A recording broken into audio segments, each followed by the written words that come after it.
क्रांति जी, आपने मुझे इस कार्यक्रम में प्रेम सभा में जोड़ा, इसलिए मैं आपका तहे दिल से धन्यवाद करता हूं, साधुवाद देता हूं। सोशल मीडिया और हमारे समाज में जिस जिस प्रकार से सोशल मीडिया और हमारा समाज जिस ट्रैक पे चल रहा है, मेरे हिसाब से वो सही नहीं है, क्योंकि हम सोशल मीडिया को समझ नहीं पाए हैं और हमारा समाज उसको बिना जाने उसको फॉलो कर रहा है। जबकि कोई भी मैसेज आने के पहले तथ्यों को खंगालें, उसके ऊपर एनालिसिस करें, इसके बाद में कोई मैसेज फॉरवर्ड करते हो तो समझ में कोई आती है। जैसे ही किसी आईटी सेल का मैसेज आ गया और आपने फॉरवर्ड कर दिया, तो खुद का तो नुकसान होता ही होता है, समाज का भी बहुत बड़ा नुकसान होता है। उसमें हमको दिखता तो नहीं है नुकसान होता है, लेकिन वास्तव में बहुत सारे लोगों का उसमें नुकसान भी होता है। हम दूसरों को डिस्टर्ब भी करते हैं। जैसे ही हमारे समाज में हम आर्थिक दृष्टि से तो बहुत आगे बढ़ गए हैं, लेकिन सोशल मीडिया को कैसे यूज करना, उसको सकारात्मक रूप से कैसे लेना, वो हम नहीं जानते हैं। हमारा समाज एकदम विवेकशील समाज है, बुद्धिशाली समाज है, लेकिन हम उसका सदुपयोग नहीं कर करके उसका दुरुपयोग करते हैं। इसलिए हमारे समाज को पॉलिटिकली लेवल से बहुत बड़ा नुकसान है। आर्थिक तो नहीं है, लेकिन राजनीतिक क्षेत्र में हम देखें तो हम अपने आप पे पैर पे कुल्हाड़ी मार रहे हैं, खुद का नुकसान करते हैं सब। कोई कोई किसी पार्टी को बिलोंग करता है, कोई किसी पार्टी को बिलोंग करता है, हम लोग व्हाट्सएप पे डालते हैं, ये मैसेज बड़े बड़े नेताओं के पास में जाता है, तो हमारे समाज में जो एक छवि बनती है वो मेरे हिसाब से पॉलिटिकल लेवल पे सही नहीं है। तो हम अनाप शनाप कोई, मतलब कोई भी पार्टी रहने दो, मैं किसी पार्टी को बिलोंग नहीं करता हूं। मैं इसके पहले भी आपको बोल दिया हूं कि मैं एक सोशल वर्कर हूं। समाज के प्रति मैं हमेशा मेरी यथाशक्ति में काम करता रहता हूं। मैं इस राजनीति के दलदल में नहीं जाता, चाहे कांग्रेस हो चाहे बीजेपी हो। मैं मेरा बिजनेस करता हूं। लेकिन जो भी हमारे समाज में कांग्रेस में हो या बीजेपी में हो, राजनीति में है, उनको मॉरल सपोर्ट देने की बजाय हम लोग कई प्रकार के कमेंट करते रहते हैं। क्या किसी एक पार्टी का एजेंडा लेकर के हम समाज में कूद पड़ते हैं, वो हमारे समाज में सबसे बड़ा नुकसान पहुंचाता है।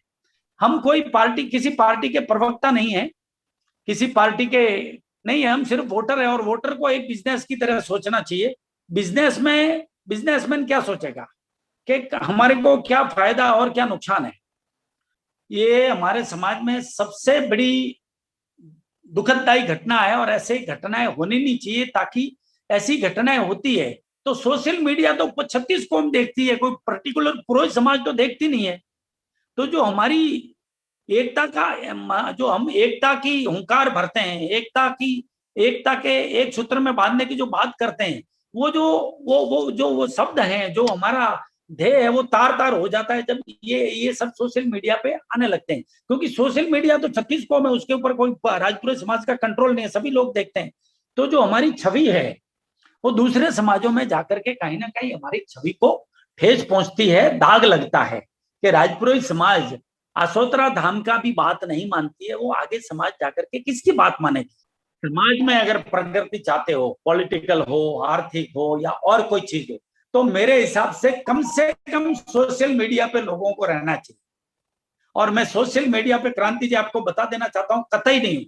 आज दिन तक का रिकॉर्ड है, मैंने जिंदगी में कभी फॉरवर्ड मैसेज ना तो किसी को भेजा है, और ना मेरे को बहुत सारे मैसेज आते हैं, मैं कभी नहीं भेजता। तो कम से कम हमारे समाज को अगर प्रगति के पथ पर लाना है, हमारे समाज को समृद्ध बनाना है, तो मेरे हिसाब से कम सोशल मीडिया का यूज करो। करना चाहिए अच्छी बातों का, जिससे समाज को नुकसान न होकर के समाज को एक मतलब बूस्टिंग मिले आगे जाने का। तो ऐसी चीज हम सोशल मीडिया पे डालते हैं तो दूसरे समाज भी खुश होंगे, हमारा समाज भी प्रगति के पथ पर आएगा, और एक दूसरे समाज में भी अच्छा संदेश जाएगा। लेकिन हम लोग एक दूसरे के प्रति कमेंट करते हैं, वो करते हैं, तो मुझे लगता है कि खुद का नुकसान तो करते ही करते हैं, हमारे पूरे समाज का नुकसान करते हैं। इसलिए सोशल मीडिया से कम बचना चाहिए, में सिस्टम लागू करना चाहिए। जब तक आप समाज में सिस्टम लागू नहीं करेंगे, सिस्टम से नहीं चलेंगे, तो राजपुरोहित समाज में एकता तो दूर की बात है, कोई भी हम काम नहीं कर पाएंगे। ये मैं आपको दावे के साथ कहता हूं। जैसे पॉलिटिकल पार्टी ले लो, भारतीय जनता पार्टी, मैं बीजेपी की जिक्र करूंगा, सभी पार्टियों में जिक्र करूंगा। जैसे बीजेपी एक सिस्टम है, उनकी ऑफिस है, उनके क्लार्क हैं, कितने पैसे जमा होते हैं, कितने नहीं आते हैं वो होते हैं, कितना खर्चा होता है, एक सिस्टम होता है। तो और पार्टी में कोई भी ऑर्गेनाइज आप ले लो, जिस ऑर्गेनाइजेशन में या जिस पार्टी में या जिस समाज में सिस्टम है, वहां ये विवाद कम से कम होते हैं 0.5% या 2%।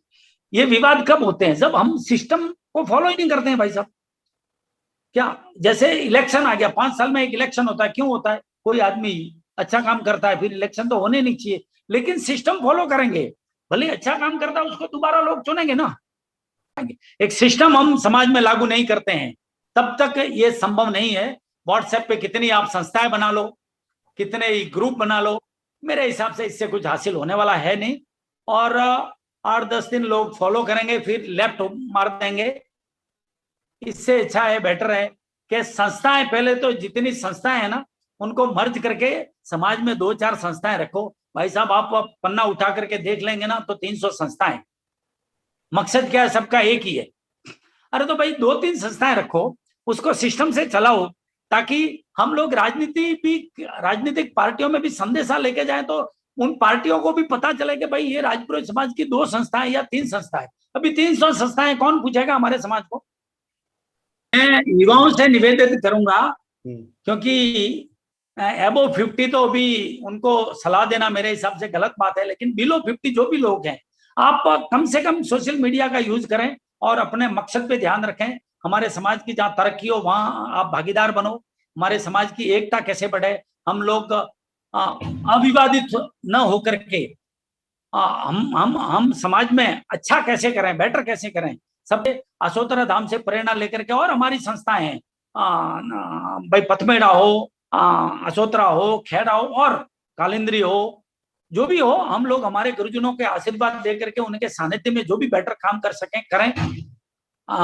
यही मेरा आप ये चैनल के माध्यम से मैं युवाओं को संदेश देना चाहूंगा। मानना न मानना उनके विवेक पर है। युवाओं को तो मैं यही कहूंगा कि समझण विनानो जीवणु जीवो वर्ष हजार, समझे न जीवणु बेघड़ी तो जीवियों बेड़ा पार। ये गुजराती में कहावत है। और युवाओं को तो मैं यही कहूंगा कि आप बिना भटके आगे बढ़ें, तभी हमारा समाज आगे बढ़ सकता है। समाज आगे बढ़ेगा तो देश बढ़ेगा, और देश, ये जो हम प्रोग्रेस करते हैं वही राष्ट्रवाद है।